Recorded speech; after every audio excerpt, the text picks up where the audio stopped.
Bonsoir, maman pesa tango ezanga leki na yo mwana magloire na segment vidéo oyo naosepela mingi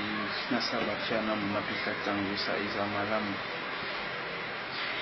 po osolaka bien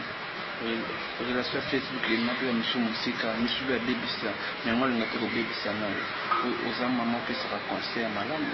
ebine na kozala na bato donc soki azalaki lokola yo na même na mokili pe mboka pe kobonga na grâce na yo oyebi kosola okopesa otoedike mpe masi mais nakosepela tosala bafare wana yo osala malamu tandika yo bagene mosu na kini bazobebisa vi na mwana makambo ozoba mais nasali constant eza na susi na ngai na moki nabetiaki oyo na telefone ezalaki bato nyonso eza sur na telefone te mais oyeba kaka comme ya mokolo donc tala kaka susi na ngai ezali ke na travail na yo tosala ya mingi susu na nsima na yo na kosala ya mingi mpe mosusu nzambe nde asengeli tokutana ngai na po tosala relation oyo toza nango ti lelo eza lokola tozalaka deja mais nzambe nde asangisaka bato donc nakoloba vraiment togarde relation oyo po topesa mpe lisolo na bato mosusu ndenge tobandi ndenge tosusa nzambe ebanda azala na biso na ebandeli mpe ntina suka